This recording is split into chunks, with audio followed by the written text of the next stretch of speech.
বিসমিল্লাহির রহমানির রহিম। আলহামদুলিল্লাহ ওয়াসসালাতু ওয়াসসালামু আলা রাসূলিল্লাহ, আম্মা বা'দ। আল্লাহুম্মা লা সাহলা ইল্লা মা জাআলতাহু সাহলা ওয়া আনতা জাআলুল হাযনি ইযা শি'তা সাহলা। আল্লাহুম্মা সাহ্হিল ইয়া হাইয়্যু ইয়া কাইয়্যুম ইয়া যাল জালালি ওয়াল ইকরাম। আলহামদুলিল্লাহ, আল্লাহ রাব্বুল আলামিনের রহমতে আমরা একটি উত্তম কাজে একত্রিত হতে পেরেছি। আল্লাহ রাব্বুল আলামিন আমাদের কাজগুলো কবুল করে নিন এবং আমাদেরকে আরো উত্তম কাজে নিজেদের সময় ব্যয় করার তৌফিক দান করুন, আমিন। আমরা উসুলুল ফিকহ নিয়ে আলোচনা করতেছিলাম। আল ওয়ারাকাত ফি উসুলুল ফিকহ, যে আমাদের প্রথম কিতাব ছিল উসুল ফিকহে আল ওয়ারাকাত, ইমাম জুওয়াইনি রাহিমাহুল্লাহ তাআলা।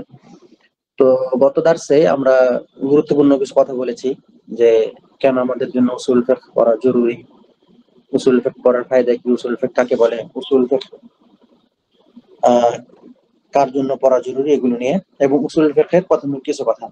আজকে ইনশাআল্লাহ আমরা দার্সে যে কথাগুলো বলবো, বা আজকে আমাদের দার্সে যে বিষয়গুলো থাকবে, এগুলো বলা যায় উসুলুল ফিকহের প্রাথমিক কথাবার্তা আর কি। উসুলুল ফিকহের একদম যে মেইন বিষয় সেগুলো না, কিন্তু এগুলো জরুরি। আলেমগণ যখন উসুলুল ফিকহ নিয়ে লেখালেখি করেছেন, তখনই তারা এই বিষয়গুলো নিয়ে কথা বলছেন প্রথমে, এবং এগুলো তুলে ধরেছেন। আচ্ছা, আমরা গত দার্সে উসুলুল ফিকহের অর্থ এবং আনওয়াউল আহকাম ছিলাম, ঠিক আছে? এবং উসুলুল ফিকহের অর্থ নিয়ে যখন আমরা আলোচনা করেছি, তখন আমাদের কিছু শব্দ সামনে আসছিল, যে মারিফাতুল আহকাম শারঈয়া, তরিক ওয়াল ইজতিহাদ, ওয়াল ফারউ মা ইবনা আলা গায়রি, এই কথাগুলো সংক্ষেপে আরেকবার বলে নেই। উসুলুল ফিকহ একটা শব্দ যার দুইটা অংশ আছে, একটা উসুল আর একটা ফিকহ। উসুল অর্থাৎ আসলের বহুবচন উসুল, তার মানে হচ্ছে এমন জিনিস, আসল আসল জিনিস যার উপরে অন্য জিনিস তৈরি হয়। আর ফিকহ হচ্ছে মারিফাতুল আহকাম শারঈয়া আল্লাতী তরিক ওয়াল ইজতিহাদ, যে ইজতিহাদের মাধ্যমে যে ফুরু'এ আমলগুলো আছে, এগুলোকে ফিকহ বলা হয় সংক্ষেপে। তো আজকে আমরা গত সপ্তাহে যেখানে শেষ করেছিলাম তারপর থেকে শুরু করব। প্রথমেই আহ, আমাদের মুআল্লিফ রাহিমাহুল্লাহ, ইমাম জুওয়াইনি রাহিমাহুল্লাহ কিছু জরুরি পরিভাষা নিয়েছেন, যেগুলো আমাদের সামনে দরকার হবে। খুব ভালো হতো যারা এখানে উপস্থিত আছেন সবাই যদি আরবি ভাষা মোটামুটি পারতেন, তাহলে জিনিসগুলো বুঝতে অনেক সুবিধা হতো। সেজন্য আমরা চেষ্টা করব যে আরবি ভাষাটা যেন সবার শেখা থাকে, বা আরবি ভাষা শেখার পিছনে যেন আমরা যথেষ্ট সময় ব্যয় করতে পারি। খুব বেশি কঠিন না, আহ, কিন্তু একটা তো নির্দিষ্ট সময় দিতেই হবে আরবির পিছনে। সেটা আমাদের যে আরবি কোর্স আছে সেখানেও আপনারা করতে পারেন, বা এর বাইরে হুদুরি বা সরাসরি কোনো ওস্তাদের কাছে, অথবা অনলাইনে যে কোর্সগুলো আছে সেগুলো থেকে আরবি শিখে নিতে পারেন। মোট কথা, এলমে শরিয়া বা ইসলামী শরিয়াতের যে এলমগুলো আছে, এগুলো শেখার জন্য, এগুলো জানার জন্য, এগুলো সঠিকভাবে বোঝার জন্য আরবি খুবই গুরুত্বপূর্ণ। এবং আজকেও যে কথাগুলো বলবো এখানে প্রথমেই আরবির সাথে অনেক কিছু রিলেটেড আছে। এবং আমরা যখন উসুল ফিকহ আরো ভিতরে যাবো উসুল ফিকহের, তখন দেখবো যে অনেক কিছু আছে, ফিকহের উসুল ফিকহের অনেক জিনিস আছে যেগুলো আপনার আরবি ভাষার সাথে সম্পর্কিত। যে আপনি যদি আরবি ভাষা না বুঝেন, তাহলে কোরআনের ওই আয়াতটা কোন অর্থে ব্যবহার হয়েছে সেটা আপনি সহজে বুঝতে পারবেন না। এর একটা উদাহরণ, আচ্ছা আমরা সামনে বিস্তারিত উদাহরণ নিয়ে আসবো এখন। আজকে আপাতত আহ আমাদের যে দার্স সামনে আছে সেই দার্সটা সম্পূর্ণ করি। যদি আমার ভয়েসে বা ভিডিওতে কোনো সমস্যা হয়, তাহলে অবশ্যই ইন কল মেসেজে জানিয়ে দিবেন বা কমেন্ট করে জানিয়ে দিবেন, ঠিক আছে? ইনশাআল্লাহ আশা করতেছি ভয়েস ক্লিয়ার আছে। ইমাম জুওয়াইনি রাহিমাহুল্লাহ বলতেছেন, আল ফিকহু আখাসসু মিনাল ইলমি, ওয়াল ইলমু মারিফাতুল মালুম আলা মা হুয়া বিহি, ওয়াল জাহলু তাসাওwুরু শাই'আন আলা খিলাফিহি মা হুয়া বিহি, ওয়াল ইলমু দারুরি মা লা ইয়াকুউ আন নাযরিন ওয়া ইসতিদলাল, কাল ইলমিল ওয়াকি' বি ইহদাল হাওয়াসিল খামস আল্লাতী হিয়া হাসাতুস সাম'i ওয়াল বাসারি ওয়াশ শাম্মি ওয়াদ যাওqi ওয়াল লামসি আও বিত তাওয়াতুর। আম্মা আল ইলমুল মুকতাসাব ফাহুয়া আল মাওকুফ আলা আন-নাযরি ওয়াল ইসতিদলাল। والنظر هو الفكر في حال المنظور فيه، والاستدلال طلب الدليل، والدليل هو المرشد إلى المطلوب. আচ্ছা, সাউন্ড একটু কম। আমাদের হয়তো আরো দুই একটা দার্স লাগবে, মানে সবকিছু সঠিকভাবে চলে আসতে, মানে সেটিংটা ঠিক মতো নাই, তো সেই জন্য হয়তো সমস্যা হচ্ছে। আশা করি ইনশাআল্লাহ সামনে আরো এগুলো উন্নত হবে। আচ্ছা, একটু আগে আমরা ফিকহ কাকে বলে সেটা নিয়ে আলোচনা করছি। ফিকহ বলতে আসলে কি বোঝায়? আল ফিকহু আখাসসু মিনাল ইলম, ওয়াল ইলমু মারিফাতুল মালুম আলা মা হুয়া, ওয়াল জাহলু তাসাওwুরু শাই'আন আলা খিলাফিহি মা হুয়া বিহি। যে ইলম কাকে বলে, ফিকহ কাকে বলে, এবং জাহাল কাকে বলে। জাহাল হচ্ছে তাসাউরুশে আলা খিলাফি মা হুয়া বিহি। জাহাল হচ্ছে, বা জাহাল, আল জাহলু, আবু জেহেল বলে না সে জাহাল। আল জাহাল মানে হচ্ছে মূর্খতা।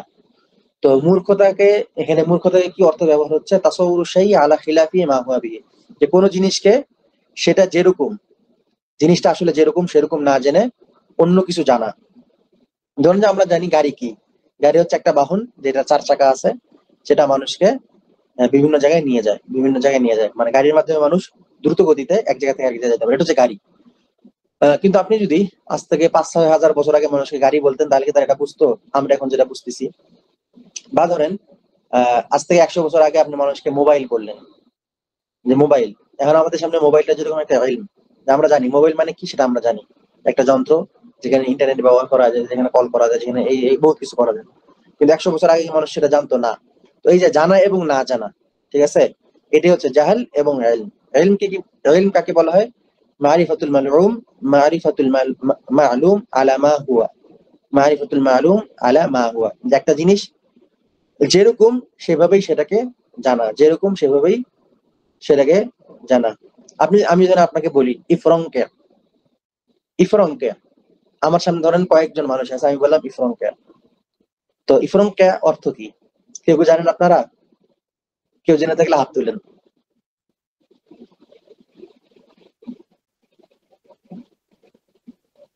ধরে নিলাম কেউ জানেন না, ঠিক আছে।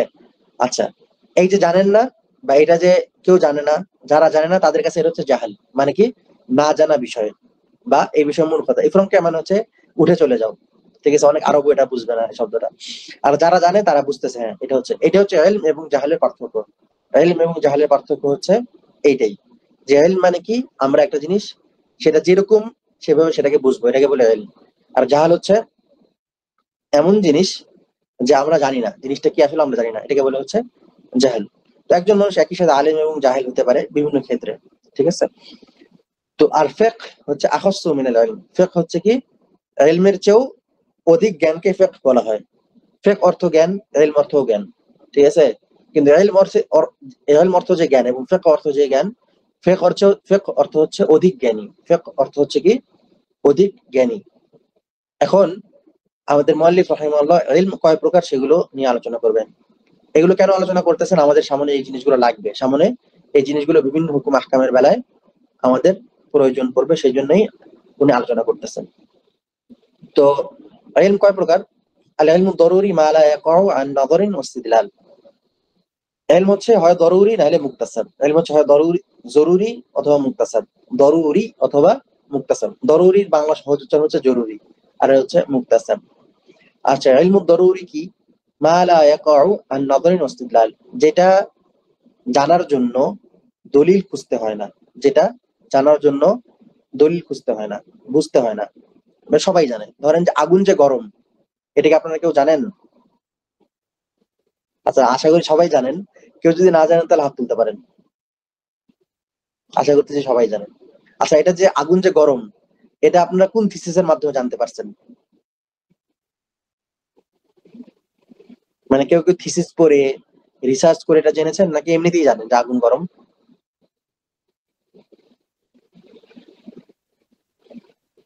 আচ্ছা, এই যে এমনিতে যে জানলাম, কিভাবে, কবে জানছি? আপনি কি বলতে পারবেন আমি অমুক দিন বুঝতে পারছি যে আগুন গরম, এর আগে জানতাম না? যে একটা সময় ছিল জানতাম না যে আগুন গরম, তারপর হঠাৎ করে একদিন জানতে পারছি আগুন গরম। যেরকম ধরেন যে আমি আজকে একটা দার্সে গেলাম, দার্সে যাই নতুন একটা শিখে আসলাম, এরকম করে কেউ বলতে পারবে যে অমুক দিন জানতে পারছি আগুন গরম? না। কেন না? কেননা এটা হচ্ছে ইলম দরুরি, সবাই জানে, এটা সবাই জানে। তো ইলম দরুরির কিছু উনি উদাহরণ দিয়েছেন।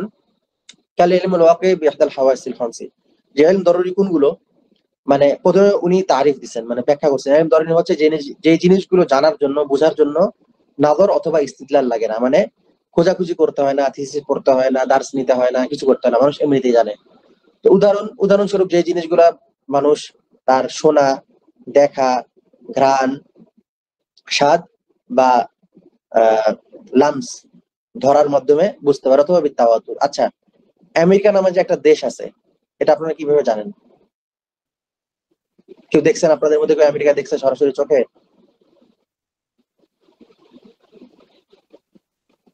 কেউ তো দেখেন না আশা করি, অন্ততপক্ষে আমাদের এখানে যারা আছেন। বা ধরেন যে আমরা একটা অ্যান্টার্কটিকা মানে মহাদেশ আছে, সেটা কিভাবে আপনারা কেউ দেখছেন নিজ চোখে? না। এগুলো কি তাওয়াতুর, আমরা জানি, কেননা এটা সবাই বলতেছে, সবাই বলতেছে, মানে আমরা এমন আহ জিনিস কিছু যেগুলো সবাই জানে, যে সমস্ত আলেম ওলামারা বলতেছে, সেজন্য আমরা এগুলা বিশ্বাস করে নিয়েছি, সেগুলোকে আমরা বিশ্বাস করে নিয়েছি, এটাকে বলে তাওয়াতুর। ঠিক আছে, ইলম দরুরি হচ্ছে এটাই, যে যেটা জানার জন্য আমাদেরকে জরুরি ভাবে, যেটা জানার জন্য আমাদেরকে কোনো ধরনের থিসিস করতে হয় না, বা নাদর বা ইস্তিদলারের দরকার নাই, যে খুঁজে খুঁজে পড়তে হয় না, খুঁজে নিতে হয় না, আমরা এমনিতেই সেটা জানতে পারি। যেরকম সূর্য আলো দেয়, আমাবস্যার রাতে অন্ধকার থাকে, আকাশ উপরে, মাটি নিচে, এরকম আরো অনেক কিছু আছে যেগুলো আমরা এমনিতেই জানি। ঠিক আছে, এগুলো হচ্ছে ইলম দরুরি। আর ইলম মুকতাসাব কোনটা? ফাহুয়াল মাওকুফু আলা নাযরি ওয়াল ইস্তিদলাল। ফাহুয়াল মাওকুফু আলা নাযরি ওয়াল ইস্তিদলাল, যে ইলমটা জানার জন্য, যে জ্ঞানটা অর্জনের জন্য মানুষকে নাযর এবং ইস্তিদলালের দরকার হয়, নাযর এবং ইস্তিদলালের দরকার হয়, যে দলিল শিখতে হয় এবং সেগুলো শুনে শুনে শিখে শিখে মুখস্থ করতে হয়। আচ্ছা, আহ 5 ওয়াক্ত নামাজ যে ফরজ, বা 5 ওয়াক্ত নামাজ যে আপনারা পড়েন, সালাদ যে পড়েন, সালাদ পড়ে তো নিশ্চয়ই কারো কাছে শিখছেন, নাকি জন্ম থেকেই পড়ে আসতেছেন? সালাদের যে মাসলা মাসাইল গুলো আছে, শিখেছেন তাই না? এটা সবাই শিখেছেন। ইসলাম যে একটা হক দিন, এটা কি শিখেছেন না ছোট থেকেই জানেন?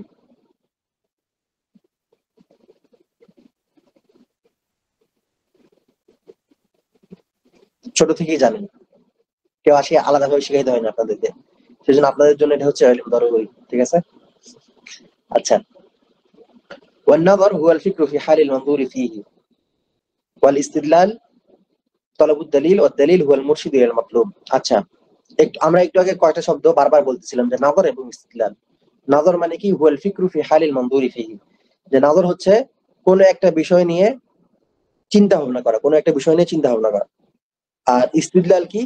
কোন একটা বিষয়ের দলিল খোঁজা, কোন একটা বিষয়ের দলিল খোঁজা। জোহরের নামাজ যে 4 রাকাত, 6 রাকাত না, বা 2 রাকাত না, এটার জন্য যে আপনি দলিল খুঁজবেন, সেটাকে বলে ইস্তিদলাল। ঠিক আছে, সেটাকে বলে হচ্ছে ইস্তিদলাল। নাযর, যেরকম ধরেন যে আপনি, ধরে নিলাম যে কেউ একজন কম্পিউটার ল্যাঙ্গুয়েজ শিখবে, সে শেখার জন্য সেটাকে খুঁজতেছে, সেটা নিয়ে চিন্তা ভাবনা করতেছে। ঠিক আছে, কোনটা শিখলে ভালো হবে, কোনটা শিখলে খারাপ হবে, এর প্লাস মাইনাস এগুলো চিন্তা ভাবনা করতেছে, এটা হচ্ছে নাযর। ঠিক আছে, আর ইস্তিদলাল হচ্ছে দলিল খোঁজা। আচ্ছা, দলিল জিনিসটা কি তাহলে? দলিল হচ্ছে হুয়াল মুরশিদু ইলাল মাতলুব, হুয়াল মুরশিদু ইলাল মাতলুব। দলিল হচ্ছে যে জিনিসটার মাধ্যমে আপনি যা খুঁজতেছেন তা করার একটা গ্রাউন্ড খুঁজে পান, বা সেটার একটা দলিল। মানে আমরা সবাই জানি বাংলাতেই শব্দটা দলিল, যে যে কোনো কিছুর করার জন্য যতটুকু সাপোর্ট, যতটুকু ইলম দরকার, সেটা আপনি পাচ্ছেন, সেটা হচ্ছে দলিল। হুয়াল মুরশিদু ইলাল মাতলুব। আমাদের আরো কিছু শব্দ আছে, এই শব্দগুলো আমাদের ভালো করে শিখে নিতে হবে, যেরকম রন এবং শাক। রন হচ্ছে তাজউইজ আমরাইনি আহাদুহুমা আযহারু মিনাল আখার। ঠিক আছে, আর শাক হচ্ছে তাজউইজ আমরাইনি লা মাজিয়াতা লিআহাদিহিমা আলাল আখার। আহ রন এবং শাক দুইটাই সন্দেহ। ঠিক আছে, দুইটাই সন্দেহ। ধরেন আমি, বা ধরেন যে একজন ব্যক্তি, ধরে নিলাম তার নাম আব্দুল্লাহ। ঠিক আছে, এখন আব্দুল্লাহ সাহেব রোজা রেখেছেন। ঠিক আছে, বা আচ্ছা, আমাদের তিনটা তিনটা শব্দ, দন শাক আর ইয়াকিন। ঠিক আছে, দন শাক এবং ইয়াকিন, যদিও ইয়াকিনের আলোচনা এখানে আসে নাই। আমাদের প্রথমে দন নেই, এটার ভালো উদাহরণ হবে, দন হচ্ছে, ধরেন যে আমরা একটা বিষয় নিয়ে সন্দেহ আছে, ঠিক আছে, কিন্তু দুইটাই 50-50। অদন তাজউইজ আমরানি আহাদুমা আযহারু মিনাল আখার, যে আমরা একটা বিষয় নিয়ে সন্দেহে আছি, যে আব্দুল্লাহ কি স্কুলে পৌঁছাইছে কিনা, আব্দুল্লাহ কি স্কুলে পৌঁছাইছে কিনা। এখন যদি দুইটাই 50-50 হয়, যে হয়তো পৌঁছাইতে, হয়তো পৌঁছায় না, আমাদের ভিতরের চিন্তা ভাবনাটা যদি এরকম হয়, তাহলে সেটাকে বলে শাক। আর যদি এরকম হয় যে যে না, দুইটা আমার আমার এখানে দুইটা সম্ভাবনা আছে, হয় পৌঁছাইছে, না হলে পৌঁছায়নি। যদি দুইটা সম্ভাবনা আমার কাছে, আমার অন্তরে সমান সমান হয়ে থাকে, তাহলে এটাকে বলে হচ্ছে শাক। তাজউইজ আমরানি লা মাজিয়াতা লিআহাদিহিমা আলাল আখার। আর যদি কোনো একটার ইহতিমাল বেশি থাকে, যে আব্দুল্লাহ স্কুলে না যায়, হয়তো খেলার মাঠে গেছে, ঠিক আছে, এরকম যদি থাকে, তাহলে সেটা হচ্ছে গন। যে আমি একটা বিষয় সন্দেহ করতেছি, আমার কাছে দুইটা ইহতিমাল আছে বা একের অধিক আছে, যদি সবগুলা সমান হয়, তাহলে কি হবে? সেটা শাক। আর যদি সবগুলা সমান না হয়, কোনো একটার ধারণা ধরো যে আমি স্কুলের মাঠের পাশ দিয়ে গেছি, তখন হঠাৎ করে আমার খেয়াল হলো এখানে মানে আব্দুল্লাহকে আমি খেলতে দেখলাম, আমি কিন্তু নিশ্চিত না, খেয়াল হইলো, ঠিক আছে? এটা কি কোথায় চলে যাবে? এটা চলে যাবে কিসে?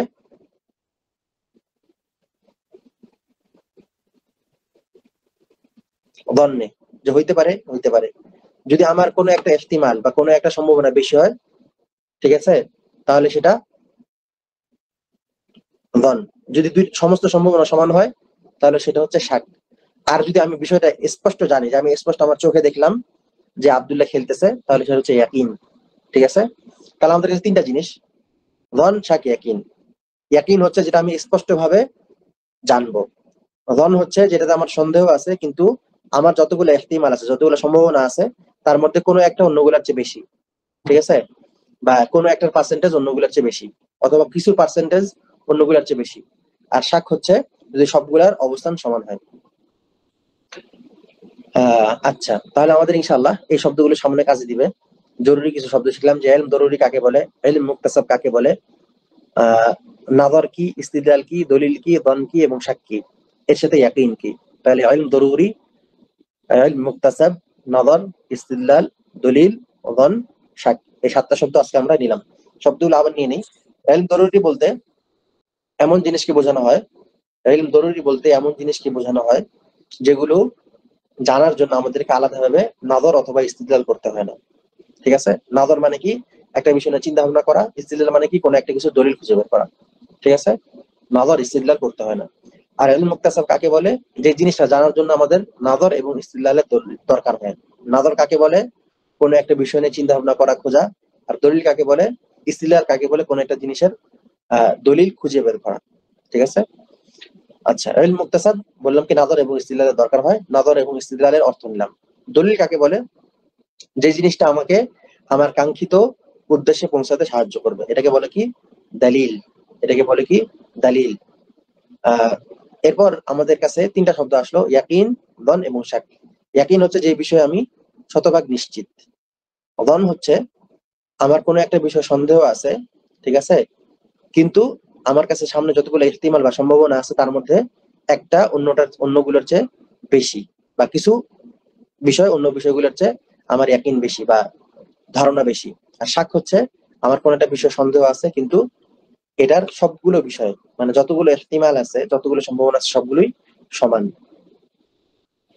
এই শব্দগুলো আমাদের ইনশাআল্লাহ সামনে যখন আমরা উসুল ফিকহের বিভিন্ন অধ্যায় নিব, তখন আমাদের কাজে আসবে বা দরকার হবে। উসুলুল ফিকহ তুরুকুহু আলা সাবিলিল ইজমাল ওয়া কাইফিয়াতুল ইস্তিদলাল বিহা ওয়া মা'না কাওলিনা কাইফিয়াতুল ইস্তিদলাল বিহা তারতিবুল আদিল্লাতি ফিত তারতিব ওয়াত তাকদীম ওয়াত তাখির ওয়া মা ইয়াতবাউ যালিকা মিন আহকামিল মুজতাহিদিন। এখানে সংক্ষেপে উসুলুল ফিকহের একটা সংজ্ঞা দিয়ে দিয়েছেন, তুরুকুহু আলা সাবিলিল ইজমাল। আমরা উসুলুল ফিকহের সংজ্ঞা এর আগে কি বলছিলাম, যে ফিকহে আমরা যে দলিলগুলো ব্যবহার করি, এই দলিলগুলো কোরআন থেকে নির্দিষ্ট তারতিবে বের করা, এই দলিলগুলো কোরআন সুন্নাহ থেকে বোঝা, ঠিক আছে? বা এই দলিলগুলো আমরা ফিকহে কি ব্যবহার করি, দলিল, যে আমর, আল্লাহ রাব্বুল আলামিন সালাতের আদেশ দিয়েছেন সেজন্য এটা ফরজ, ঠিক আছে? এই যে সালাতের আদেশ দিয়েছেন সেজন্য এটা ফরজ, এটা আমরা কোথা থেকে শিখবো? এটা শিখবো হচ্ছে উসুল ফিকহ থেকে, যে কেন এই আদেশটা ফরজ হলো, অমুক আদেশটা কেন ফরজ হলো না, অমুক আদেশটা কেন মুস্তাহাব, এটা কোথা থেকে শিখবো? এটা হচ্ছে উসুল ফিকহের কাজ, ঠিক আছে? এরপর আসবে ফিকহ, যে ফিকহে কি, আমরা শুধুমাত্র দলিলটা দিব। ফিকহ হচ্ছে শুধু দলিলটা শেখায় আপনাকে, কাজটা শেখায়, কাজের দলিল সহ। আর উসুল ফিকহ হচ্ছে এই দলিলটাকে আপনি কিভাবে কোরআন সুন্নাহ থেকে নেবেন সেটা শেখায়, ঠিক আছে? এখানে বলছে কাইফিয়াতুল ইস্তিদলাল বিহা তারতিবুল আদিল্লাহ ফিত তারতিব, তারতিবুল আদিল্লাহ ফিত তারতিব ওয়াত তাকদীম ওয়া তাখির ওয়া মা ইয়াতবাউ যালিকা মিন আহকামিল মুজতাহিদিন। যে মুজতাহিদিনরা কিভাবে ইস্তিদলাল করবেন, কিভাবে দলিল বের করবেন, এবং এই দলিলগুলো কিভাবে তারা সাজাবেন, সেটা হচ্ছে উসুল ফিকহের একটা মূল উদ্দেশ্য বা মূল সংজ্ঞা। উসুলুল ফিকহে আমরা কি কি পড়বো? উসুলুল ফিকহে আমরা কি কি পড়বো? এখানে আমরা যে কয়টা নাম বলবো, এগুলো সবগুলো আমাদের সামনে বিস্তারিত আসবে, এগুলো সবগুলো আমাদের সামনে বিস্তারিত আসবে, ঠিক আছে? সেজন্য আমি এখন আহ এগুলো সম্পর্কে বিস্তারিত বলবো না, কেননা প্রত্যেকটার জন্য আলাদা আলাদা বাব আছে, সেই বাবে যে সেটা সম্পর্কে বা সেই অধ্যায়ে যে সেটা সম্পর্কে আলোচনা করবো বিইذنিল্লাহি তাআলা। আচ্ছা, আমরা এখানে মাঝে মাঝে কিছু আরবি শব্দ ব্যবহার করি, যদি কারো বুঝতে সমস্যা হয় সাথে সাথে জিজ্ঞেস করবেন, এবং চেষ্টা করবেন যে আরবি শব্দগুলো আমরা অধিক ব্যবহার করতেছি সেগুলো নোটে রাখার, ছোট একটা নোটে রাখার, যেন আপনি এগুলোর সাথে অভ্যস্ত হয়ে উঠতে পারেন। কেননা আরবি ক্লাসে একটা গুরুত্বপূর্ণ নাসিহা ছিল যে কি, আমরা আরবিটাকে লোগা হিসাবে নেব না, বরং আমাদের একটা অভ্যাস হিসেবে গড়ে তুলবো। আমরা যেরকম বিভিন্ন ভাষার শব্দ সবসময় ব্যবহার করি অজান্তেই, এরকম যেন আরবি শব্দগুলো আমাদের মুখে চলে আসে। ঠিক আছে? যেরকম বাব, বাব মানে অধ্যায়। ঠিক আছে? এটা খেয়াল রাখবেন যে আমাদের উসুলুল ফিকহে কি কি বাব পড়বো। অনেক ধরনের বাব আছে এখানে, তার মধ্যে কিছু উল্লেখ করে দিয়েছেন যেগুলো আমরা সংক্ষেপে আলোচনা করবো সামনে। আল কালাম, আল আমর, আল নাহি, আল আম, আল খাস, আল মুজমাল, আল মুবাইয়ান, আল যাহির, আল মুআওয়াল, ওয়াল আফআল, ওয়াল নাসিখ, ওয়াল মানসুখ, ওয়াল ইজমা', ওয়াল আখবার, ওয়াল কিয়াস, ওয়াল হাদর, ওয়াল ইবাহা, ওয়া তারতিবুল আদিল্লা, ওয়া সিফাতুল মুফতি ওয়াল মুস্তাফতি, ওয়া আহকামুল মুজতাহিদিন। এগুলো ইনশাআল্লাহ আমরা প্রত্যেকটা আহ প্রত্যেকটা অধ্যায়, সেই অধ্যায়ে বিস্তারিত আলোচনা করব। এবং এই অধ্যায়গুলোর মধ্যে অনেকগুলো জিনিস আছে যেগুলো ভাষার সাথে সম্পর্কিত, মানে লুগা আরবিয়ার সাথে সম্পর্কিত। বারবার বলতেছি, উসুলুল ফিকহ অনেকাংশে এটা একটা আরবি ভাষার সাবজেক্ট, একটা আরবি ভাষার সাবজেক্ট। আপনি দলিলগুলো কিভাবে বুঝবেন, ঠিক আছে, আলেমরা দলিলগুলো কিভাবে বুঝছিল, কেন অমুক আলেম ওখানে দলিলগুলো দিয়েছিল, এটা বুঝবেন। এবং তাদের যে মৌলিক দলিল আদিল্লা গুলো ছিল, কেন তারা নিল, এটাও বুঝতে পারবেন। ঠিক আছে? এবং এর জন্য খুবই গুরুত্বপূর্ণ হচ্ছে আরবি ভাষার জ্ঞান রাখা। আল্লাহ রাব্বুল আলামিন আমাদের জন্য সবকিছু সহজ করে দিন। এর প্রথমে হচ্ছে আকসামুল কালাম। কালাম অর্থ কথা, কালাম অর্থ কথা। আমি আপনি যে কথা বলতেছি, যা লিখতেছি, যা শুনতেছি, এগুলো হচ্ছে কালাম। তা প্রথমেই কেন উসুল ফিকহের প্রথমেই কেন কালাম নিয়ে আলোচনা করতেছেন? আমি এই প্রশ্নটা আপনাদের কাছে রাখি দিব। দরকার হলে কিছুক্ষণের জন্য আমরা মাইক ওপেন করে দিতে পারি 2-1 মিনিটের জন্য, যে আপনারা সবাই বলবেন যে কালাম বা কথা, শব্দ, এই অধ্যায়টা কেন সর্বপ্রথম উসুলুল ফিকহে বা উসুলুল ফিকহের কিতাবে কেন এটা নিয়ে আলোচনা হবে। ঠিক আছে? আমি মাইক ওপেন করে দিচ্ছি, কেউ যদি বলতে চান তাহলে ইনশাআল্লাহ বলতে পারেন।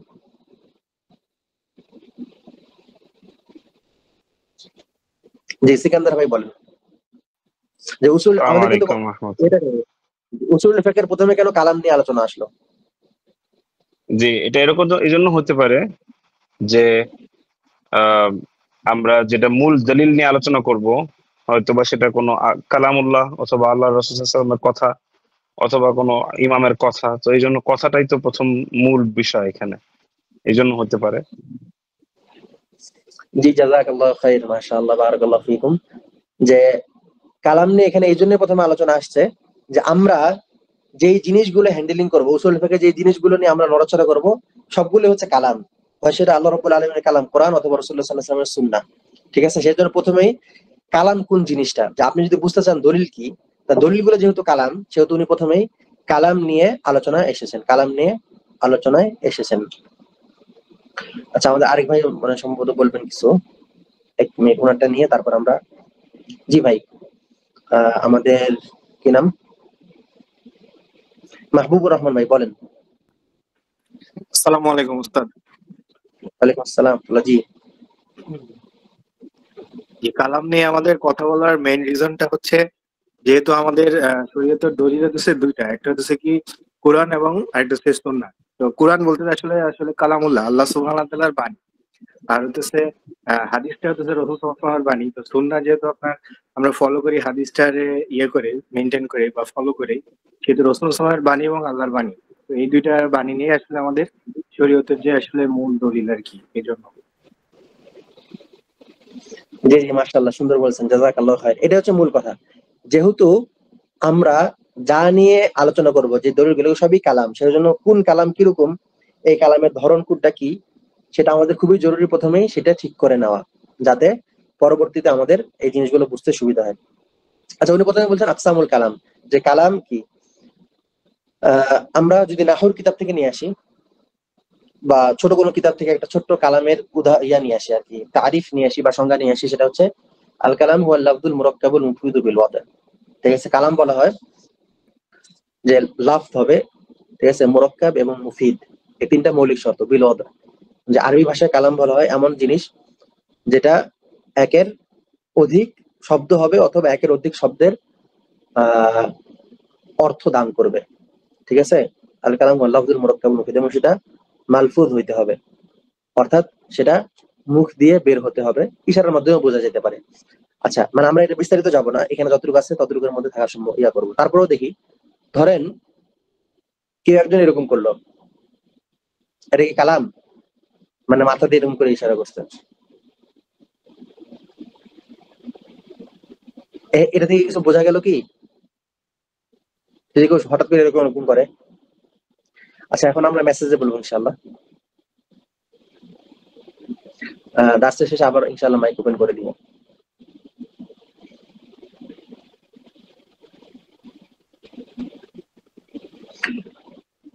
আচ্ছা, কেউ যদি এরকম করে সেটা কালাম কিনা?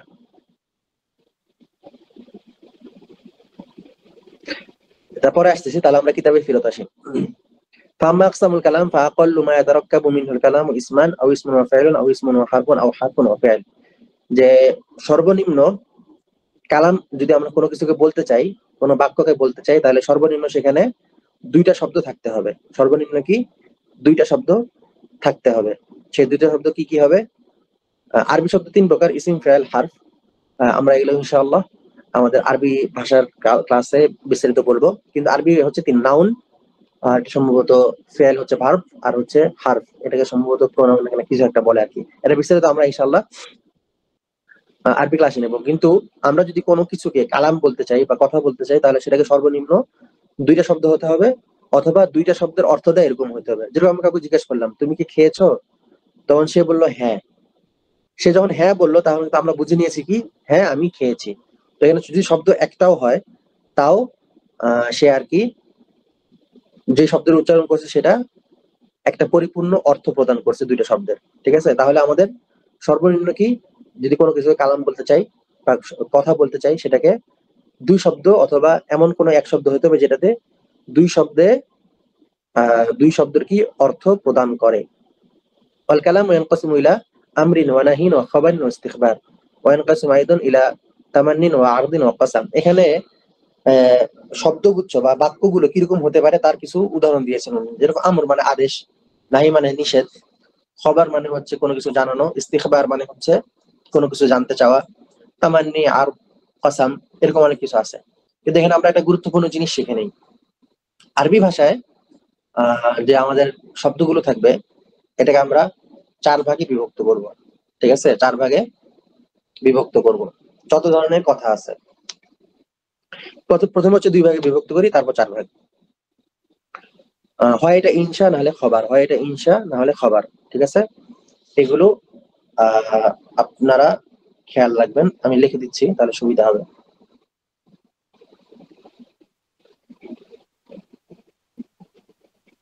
আরবি শব্দ, আরবি বাক্য কয় প্রকার বললাম? যে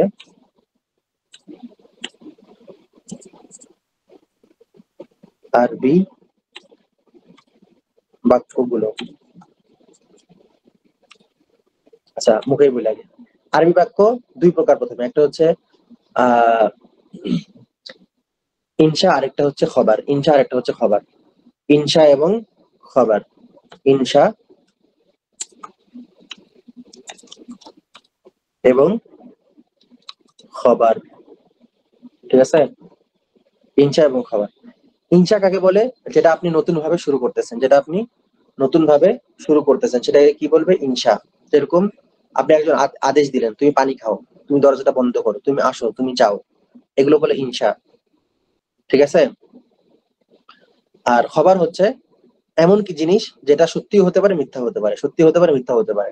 যে মুহাম্মদ এসেছিল, আপনি যে কথাটা বললেন এটা সত্যিও হতে পারে, মিথ্যা হতে পারে। ঠিক আছে? এটাকে বলা হচ্ছে খবর। তো আরবি যত বাক্য আছে সব হচ্ছে এই 2 ভাগে বিভক্ত, হয় ইনশা না হলে কি খবর, হয় ইনশা না হলে কি খবর। এখন আমরা কোরআনে যাই। কোরআনে একটা আয়াত আছে, ওমান দাখালাহু কানা আমিনা, যে এখানে প্রবেশ করবে সে হচ্ছে নিরাপদ। মানে যে মক্কায় প্রবেশ করবে সে হচ্ছে নিরাপদ। তার আগে একটা বিষয় আবার বলে নেই, আরবি শব্দ আমরা কয় প্রকার বললাম? যে খবর এবং ইনশা, তাই না? ইনশা মানে হচ্ছে নতুন ভাবে আদেশ দেওয়া, যে তুমি করো, তুমি যাও, তুমি আসো, একটা জিনিস নতুন ভাবে করতে বলা। আর খবর হচ্ছে এমন জিনিস যেটা সত্যি হতে পারে, মিথ্যা হতে পারে। ঠিক আছে?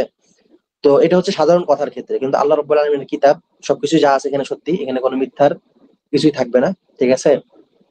লা ইয়াতিহিল বাতিলু মিন বাইনি ইয়াদিহি ওয়ালা মিন খালফি। আর রাসূলুল্লাহ সাল্লাল্লাহু আলাইহি ওয়াসাল্লামের যে হাদিসগুলো প্রমাণিত, এগুলো সব মানে আমরা যে সংজ্ঞাটা দিলাম খবরের, এই সংজ্ঞার উপরে, ঠিক আছে? না যদি কেউ আসে বলতে পারে তাহলে তো রাসূলুল্লাহ সাল্লাল্লাহু আলাইহি ওয়াসাল্লামের হাদিসও সত্য হতে পারে, মিথ্যা হতে পারে, বা কোরআন সত্য হতে পারে, মিথ্যা হতে পারে। তো আমরা আমাদের যে সংজ্ঞাটা দিলাম এই সংজ্ঞার থেকে কোরআন এবং হাদিস হচ্ছে বাহিরে, ঠিক আছে? তাহলে আরবি ভাষার যতগুলো শব্দ আছে বা বাক্য আছে সেগুলো দুই ভাগে বিভক্ত, হয় ইনশা নাহলে খবর, ঠিক আছে? শুধুমাত্র আল্লাহ রাব্বুল আলামিনের কোরআন এবং রাসূলুল্লাহ সাল্লাল্লাহু আলাইহি ওয়াসাল্লামের হাদিস বাদ দিয়ে বাকি সমস্ত কথাবার্তা।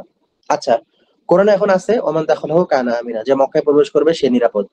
আচ্ছা, আমাদের এখন বর্তমান জামানায় বা আগের জামানাতেও বা ইসলামের বিভিন্ন সময় গেছে, যেরকম কারামেতাররা হজের সময় মক্কায় হামলা করছিল, ঠিক আছে? তো এই সময় কারামেতাররা যেহেতু হামলা করলো, এখানে লোকজনকে হত্যা করলো, তাহলে কি আল্লাহর কালাম মিথ্যা প্রমাণিত হয় না? ওমান দাখালাহু কানা আমিনা, আল্লাহ বললো যেখানে যে প্রবেশ করবে সে নিরাপদ, অথচ এখানে হাজিরা হত্যা হলো। আমরা জানি যে এটা সত্য, তাই না? কিন্তু চোখে তো দেখতেছি যে মিথ্যা। এটার কারণ কি? আচ্ছা, মাইক ওপেন করে দিয়ে সবার জন্য উন্মুক্ত থাক, দেখি আপনারা কেউ বলতে পারেন কিনা, তারপর আমরা আমাদের সংজ্ঞায় আসতেছি। জি,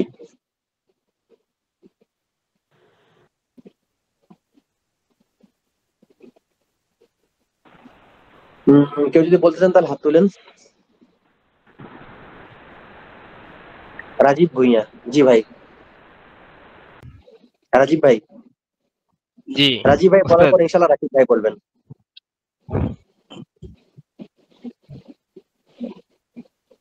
জি রাজীব ভাই।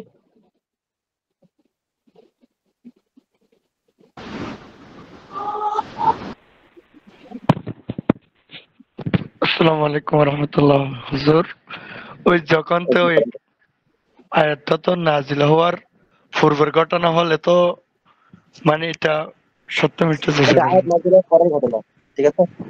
এটা হচ্ছে আব্বাসীদের আমলে বা আরো পরে আর কি। বা এখনো তো, এখনো কি মক্কায় সবাই নিরাপদ? সবাই নিরাপদ না তো, তাই না? আচ্ছা, এরপরে আসলে সিরিয়াল তো মেনটেন করতে পারছি না। রাজীব ভাই কিছু বলবেন, নাহলে এরপরে আমরা ইয়ার ভাই রাকিব ভাইয়ের কাছে চলে যাই। জি রাকিব ভাই। আসসালামু আলাইকুম। জি উস্তাদ, আল্লাহ পাক তো বলছে যে যারা শহীদ তাদেরকে মৃত বলো না। এটা কি এরকম কিছু মনে হয়? জি না, এরকম না। আচ্ছা, আমরা সর্বশেষ কোন ভাই? সিকান্দার ভাই। জি ভাই। আসসালামু আলাইকুম। সালাম।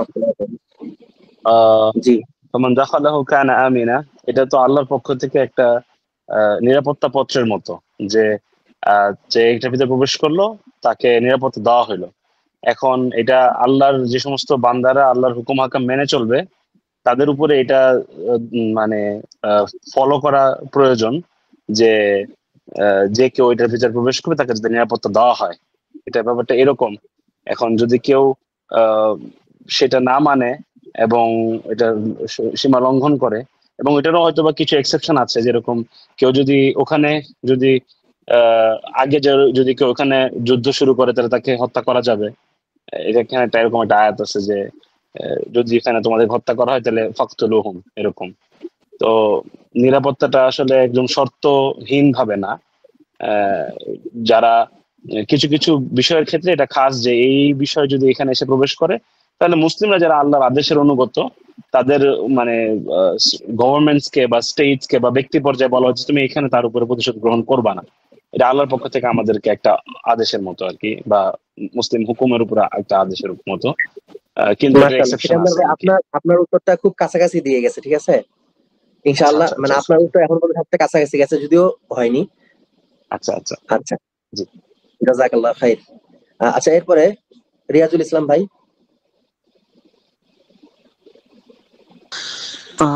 শেখ, সম্ভবত এখানে এটা হচ্ছে আল্লাহ তাআলার একটা হুকুম। তো এটা বাস্তবায়ন করার দায়িত্ব হচ্ছে তার মাখলুকদের। তো কেউ যদি বাস্তবায়ন করে আচ্ছা, তো এখানে করলো, কেউ হুকুম তো যদি এইভাবে না থাকবে, করে। তাই না? তোমরা করো, তোমরা করিও না। এখানে তো আল্লাহ বলছে মান দাখালাহু কানা আমিনা, যে প্রবেশ করছে সে হচ্ছে কি নিরাপদ। এখানে হুকুম কোথায় হলো? আল্লাহ সুবহানাহু ওয়া যদিও তাআলার আপনার পক্ষ উত্তরটা থেকে কাছাকাছি সে আছে। নিরাপদ। বান্দার পক্ষ থেকে তো ওইরকম ভাবে মানে মাখলুক হিসেবে এটা আল্লাহ সুবহানাহু ওয়া তাআলা ওনার পক্ষ থেকে নিরাপত্তা আছে। মানে আমি আমার বুঝ থেকে বললাম শেখ। মাশাআল্লাহ, আপনার এবং আমাদের সিকান্দার ভাই এই দুজনের হচ্ছে সবচেয়ে কাছাকাছি উত্তর হয়েছে। আচ্ছা, তাহলে আমরা আমাদের দার্সে ফেরত আসি।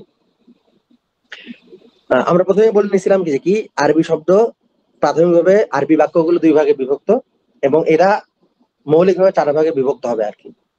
ঠিক আছে, মৌলিকভাবে চার ভাগে বিভক্ত হবে।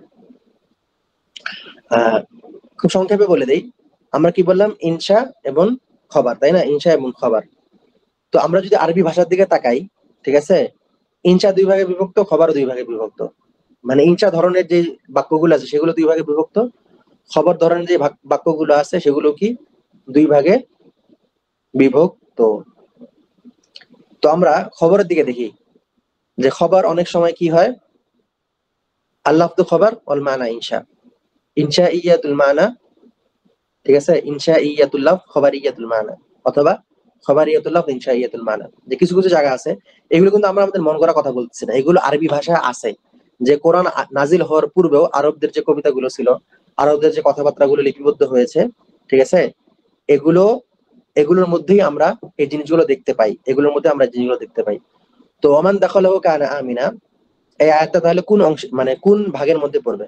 আরবি বাক্যগুলো চার ভাগে বিভক্ত, হয় ইনশা না হলে খবর, ঠিক আছে, হয় ইনশা না হলে খবর, এটা গেল দুইটা।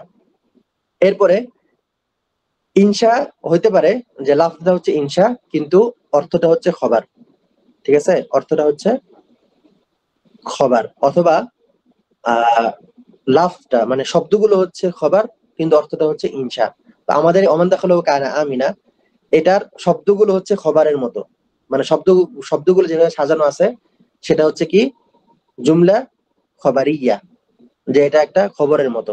যে আল্লাহ রাব্বুল আলামিন বলতেছেন যে যেখানে থাকবে সে নিরাপদ থাকবে, ঠিক আছে, কিন্তু আহ এটা হবে হচ্ছে খবরিয়াতুল লাফজ ইনশা ইয়াতুল মানা, যে আল্লাহ রাব্বুল আলামিন এখানে আদেশ দিচ্ছেন। সেজন্য বললাম যে আমাদের রিয়াজুল ইসলাম ভাই এবং সিকান্দার ভাইয়ের কথাটা জবাবের সবচেয়ে কাছাকাছি আছে, যে এই বাক্যটি হচ্ছে লাফজ মানে শব্দ সাজানো হচ্ছে খবর ইয়ার মতো, খবরের মতো, কিন্তু এটা হচ্ছে কি আসলে ইনশা। এটা ইনশা মানে আল্লাহ রাব্বুল আলামিন এখানে আদেশ দিচ্ছেন। তো আমরা ইনশাআল্লাহ দেখবো অনেক বিষয় আরো সামনে আসবে যেগুলো শব্দগুলো দেখলে মনে হবে এখানে তো খবর বলতেছেন, মানে খবর দিচ্ছেন, কিন্তু আমরা ওখান থেকে কি বলবো যে না এটা হচ্ছে আদেশ। এটা আমাদের সামনে আসবে ইনশাআল্লাহ। আমরা তাহলে আরেকটা ভাগে চলে যাই। তাহলে দেখলাম কি আরবি শব্দগুলো অর্থ প্রদানের দিক থেকে তার শব্দের সাথে মানে শব্দ সাজানোর সাথে অর্থ প্রদানের দিক থেকে দুই ভাগে বিভক্ত, হয় ইনশা নাহলে খবর।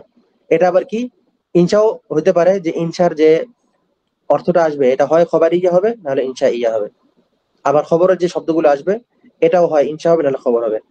সম্ভবত কঠিন করে ফেলতেছি বেশি, আল্লাহ রাব্বুল আলামিন সহজ করুক। আচ্ছা, আমরা আরবি ভাষার যে শব্দগুলো আছে এটার আরেকটা উদাহরণ, আরেকটা কিসিম দেখি বা আরেক ধরনের তারতিব দেখি। হাকিকা আর মাজাজ, হাকিকা এবং মাজাজ, হাকিকা এবং মাজাজ। ধরেন আমি বললাম যে আজকে মসজিদে গেছিলাম জুম্মার সময়, তো একদম সিংহ বক্তব্য দিল, একজন সিংহ বক্তব্য দিল। তো আমি যে বললাম যে একজন সিংহ বক্তব্য, আমি আজকে মসজিদে জুম্মা পড়তে গেছিলাম, একজন সিংহকে বক্তব্য দিতে দেখলাম, এই যে কথাটা বললাম, আমাদের এখানে যে উপস্থিত যারা আছেন তাদের মধ্যে কি কারো মনে হয়েছে যে চিড়িয়াখানা থেকে সিংহ চলে আসছে, তারপর সিংহ মেম্বারের মধ্যে দাঁড়ায় চিল্লাইতেছে, সেই বক্তব্য শুনে এসে আমি বলতেছি যে একজন সিংহ বক্তব্য দিল? কারো কাছে কি এটা মনে হচ্ছে কিনা?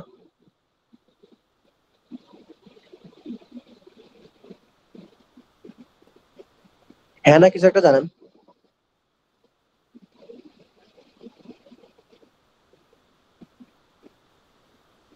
আচ্ছা আবার বলি, ধরেন যে আমি মসজিদে জুম্মার নামাজে গেছিলাম, তখন দেখলাম যে একজন, আমি জুম্মার নামাজ পড়ে আসি, মানুষকে বললাম যে আজকে, আচ্ছা আমাদের ভাইয়ের এখন মেসেজে জানাতে পারেন ইনশাআল্লাহ, যেন বেশি সময় না নিই, যে আমরা মসজিদ থেকে এসে বললাম যে আমাদের 4-5 ভাই এখানে বসে আছে, বললাম যে আজকে এক মসজিদে জুম্মা পড়লাম, দেখলাম যে সিংহ বক্তব্য দিচ্ছে। এইভাবেই বলছি কথাটা। তো এখানে কি কেউ মনে করবে যে ওখানে সিংহ বলতে সত্যিকারের মানে 4 পা আলা একটা হিংস্র জন্তু যে এসে মসজিদে ঢুকছে, চিড়িয়াখানা থেকে পালায় আসছে, পালায় এসে বক্তব্য দিছে?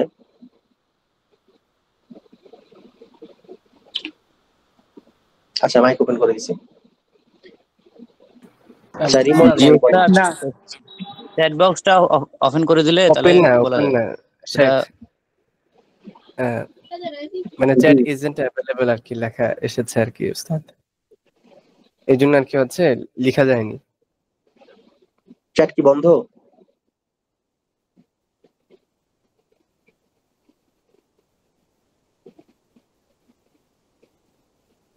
না চ্যাট তো খোলা আছে, লেখা যাচ্ছে না?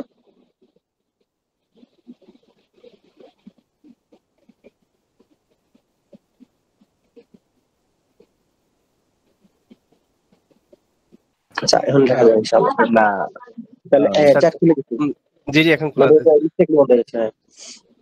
আচ্ছা ঠিক আছে, মানে বিষয়টা এরকম না যে কেউই মনে করবে না যে আমি এটা বলতেছি যে আজকে সিংহ চিড়িয়াখানা থেকে পালায় আসছে বা বন থেকে একটা সিংহ এসে মসজিদে এসে খুতবা দিচ্ছে, এটা কেউই মনে করবে না, তাই না?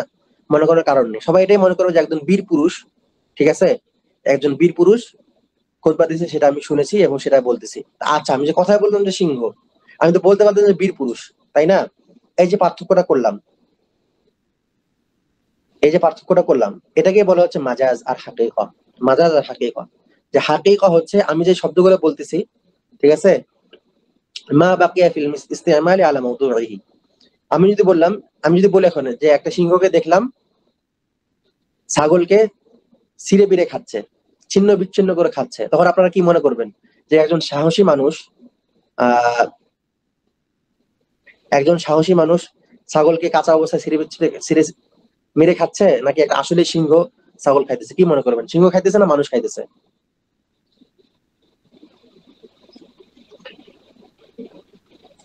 আচ্ছা আমি এখানে ডিসকাশনটা একদম মাইকে ওপেন রাখি, ঠিক আছে? আপনারা যতক্ষণ মাইক ওপেন থাকবে সবাই বলতে পারবেন, হাত তুলতে হবে না।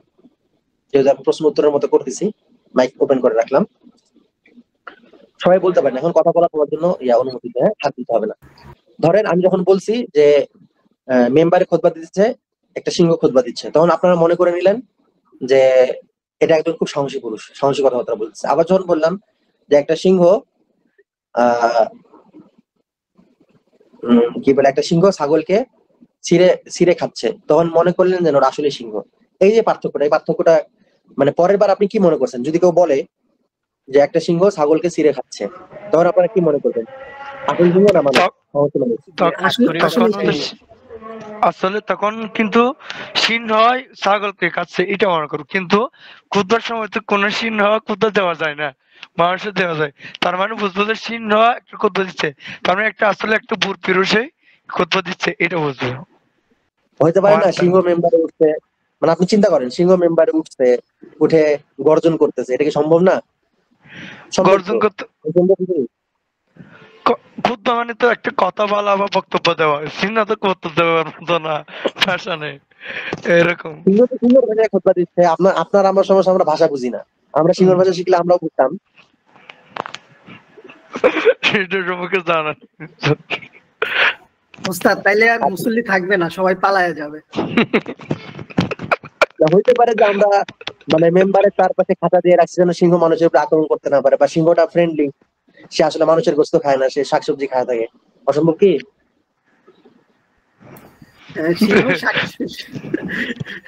অসম্ভব কি না? আল্লাহ দুনিয়াতে সবকিছুই সম্ভব।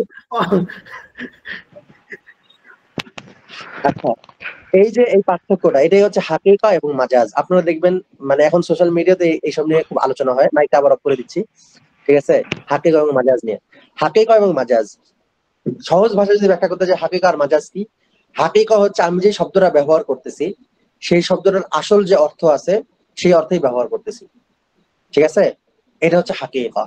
আমি যখন ছাগলের ক্ষেত্রে উদাহরণটা দিলাম, তখন এখানে সিংহ শব্দটা ব্যবহার করছি, তার মানে আমি আসল সিংহই বুঝাই দিচ্ছি। আসল সিংহ বলতে মানুষ কি বুঝে? যে একটা চার পেয়ে জন্তু, গায়ে বড় বড় লোম আছে, হিংস্র, বড় বড় দাঁত আছে, একটা নির্দিষ্ট একটা জিনিস আছে। আমি যখন আপনার সিংহ বলি তখন সিংহ বুঝেন, যখন বাঘ বলি তখন বাঘ বুঝেন, কুত্তা বলি তখন কুত্তা বুঝেন, যখন ছাগল বলি তখন ছাগল বুঝেন, সবগুলাই বুঝেন, ঠিক আছে? তো যখন আমি যে শব্দটা ব্যবহার করলাম, এই শব্দটার আসল যে অর্থ সেই অর্থেই ব্যবহার করেছি, সেটা হচ্ছে হাকিকা। আর যখন আমি এই শব্দটা তার যে মূল অর্থ সেই অর্থে ব্যবহার না করে অন্য কোনো অর্থে ব্যবহার করছি, সেটা হচ্ছে কি মাজাজ, সেটা হচ্ছে কি মাজাজ। বোঝা গেল? যে কোনো একটা শব্দ যখন ব্যবহার হবে তার আসল অর্থে, তখন সেটা হচ্ছে হাকিকা। আর যখন সেটা তার আসল অর্থে ব্যবহার না হয়ে অন্য কোন রূপক অর্থে ব্যবহার হবে, তখন সেটা হচ্ছে মাজাজ। ঠিক আছে, সংক্ষেপে হাকিকা এবং মাজাজ। আচ্ছা, আমরা হাকিকা এবং মাজাজ নিয়ে কেন আলোচনা করতেছি? কারণ আমাদের কোরআন বোঝার ক্ষেত্রে, হাদিস বোঝার ক্ষেত্রে এই কাজগুলো, এই জিনিসগুলো আসবে বারবার।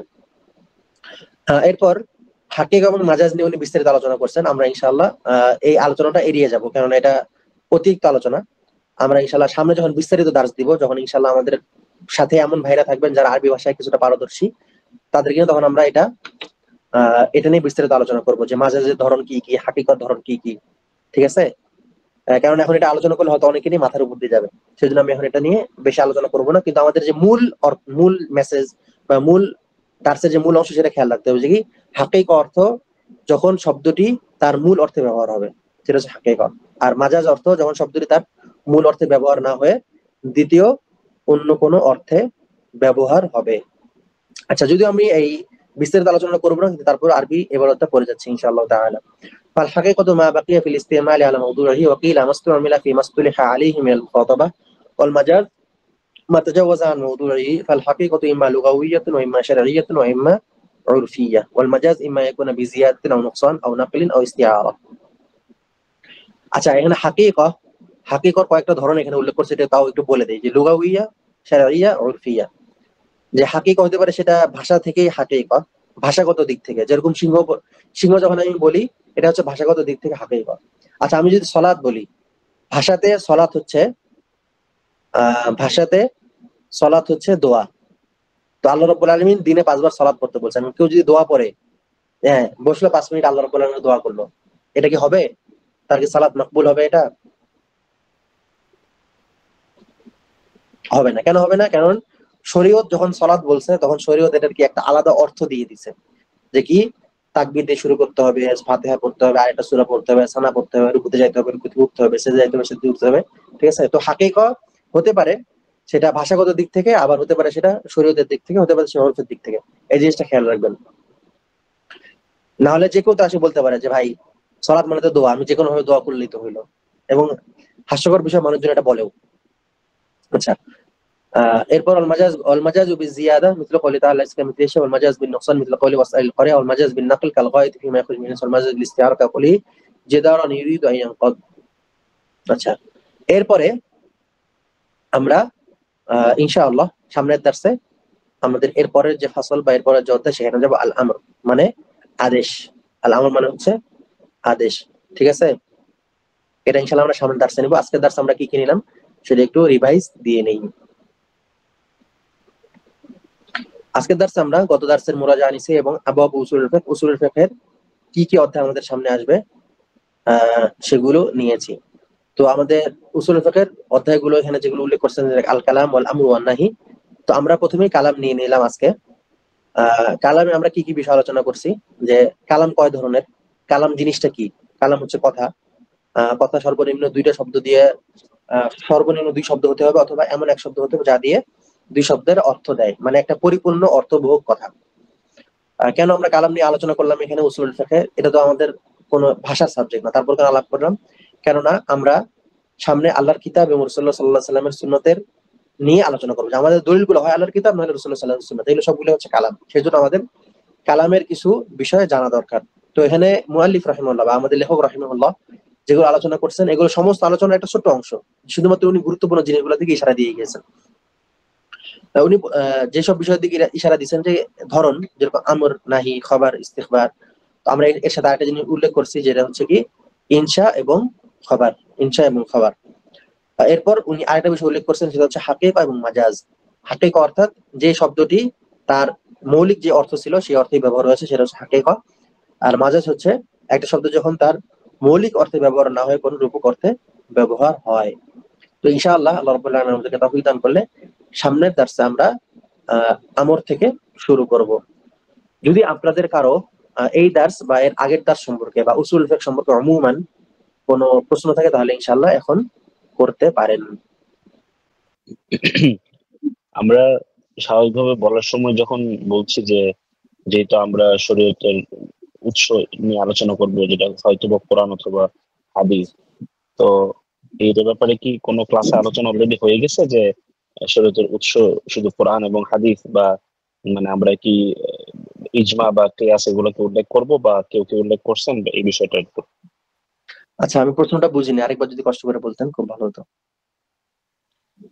আমরা দলিল নিয়ে যখন আলোচনা করতেছি তখন শুধুমাত্র কোরআন এবং সুন্নাহ কে বা উৎস হিসেবে বলতেছি যে কালাম, হ্যাঁ, এই জন্য আমরা কালামে আলোচনা করতেছি।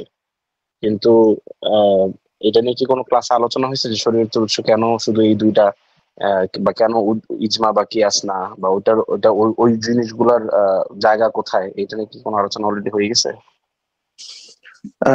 এটা নিয়ে আলোচনা হয়নি, এটা সামনে আমাদের একটা বাব আসবে তারতিবুল আদিল্লাহ, ঠিক আছে, আচ্ছা আচ্ছা আচ্ছা, ওকে ওকে। সেখানে এটা নিয়ে আলোচনা হবে। এটা আমরা আজকে যখন ওই আবওয়াব উসুল ফিকহের দিকে ইশারা দিলাম তখন এটা পড়ছি। আমি তখন মানে এই জন্য বললাম যে আমরা ইনশাআল্লাহ এগুলো সামনে আলোচনা করব, যে ইজমা কিয়াস এগুলো সবগুলো আমাদের সামনে আলোচনা ইনশাআল্লাহ। আসবে। আর কিন্তু আমরা যে কালামটা এই যে, পড়ার আগে কেন, যেহেতু আমাদের মৌলিক আদেশ নিষেধ নিষেধ যা আছে এগুলো হচ্ছে কালামের সাথে সম্পর্কিত, সেই জন্য এটাই প্রথমে। আচ্ছা, আর আমরা যে রিডিং পড়তে পারি না যেভাবে আপনি পড়তেছেন এটা? এটার জন্য আমাদের আরবি ক্লাস আছে, সেখানে যোগ দিবেন, আর বাইরে কোথাও থেকে আরবি কোর্স করে নেবেন, সমস্যা নেই। আচ্ছা আচ্ছা, ঠিক আছে ইনশাআল্লাহ। জাযাকাল্লাহ খাইর। কিন্তু এটা কিন্তু খুবই জরুরি যে আমরা যারা উসুল ফিকহ শিখতে যাচ্ছি বা শরিয়ার যে কোনো জ্ঞান যদি আপনি মানে তলেবে ইলমরা যেভাবে জ্ঞান অর্জন করে সেভাবে করতে পারেন, সব ভাইয়ের জন্যই আর কি, তাদের জন্য আরবিটা খুবই জরুরি, মানে এটা হচ্ছে ধরতে পারেন ফরজ আইন তাদের জন্য। নাহু সরফ এগুলোতে মাহির হওয়ার পরে আমার এই বই পড়া উচিত নাকি? নাহু সরফ জরুরি না, আমিও নাহু সরফ শিখিনি আরবি শেখার সময়, নাহু সরফ অনেক পরে শিখছি আর কি। আরবি তাহলে ভাষাটা বোঝা হচ্ছে আরবি, মূল। না আরবি তো টুকটাক বুঝি কিন্তু এইভাবে তো পড়তে পারছি না, ওই যে লাস্ট জবর জবর তো ভুল হবে তখন। সমস্যা নেই, যখন জবরজের সমস্যা তখন জবরজের দিয়ে দিব, কিন্তু মূল কথাটা বুঝতে পারাটা হচ্ছে সবচেয়ে প্রথম স্টেপ। এখন এক একজন এক একভাবে আরবি শিখায়, যার জন্য যেটা সুবিধা হয় আর কি। যে কিতাবটা আপনি সামনে পড়তেছেন আমাদের স্ক্রিনে দেখতে পাচ্ছি, এটা কি আমরা পড়ে যে জায়গাগুলো আপনি পড়তেছেন এগুলো কি আমরা মুখস্থ করার চেষ্টা করব? অবশ্যই খুবই ভালো হয় যদি কেউ এটা করে তাহলে। আচ্ছা ইনশাআল্লাহ। তাহলে আজকে এই পর্যন্তই থাকলো। আল্লাহ রাব্বুল আলামিন সবাইকে কবুল করুন, আর ইনশাআল্লাহ আমরা নোটগুলো দিয়ে দিব। আল্লাহ রাব্বুল আলামিন আমাদের সহজ করে নিন, আমিন। সুবহানাকাল্লাহুম্মা ওয়া বিহামদিকা আশহাদু আল্লা ইলাহা ইল্লা আনতা আস্তাগফিরুকা ওয়া আতুবু ইলাইক। আসসালামু আলাইকুম ওয়া রাহমাতুল্লাহি ওয়া বারাকাতুহু।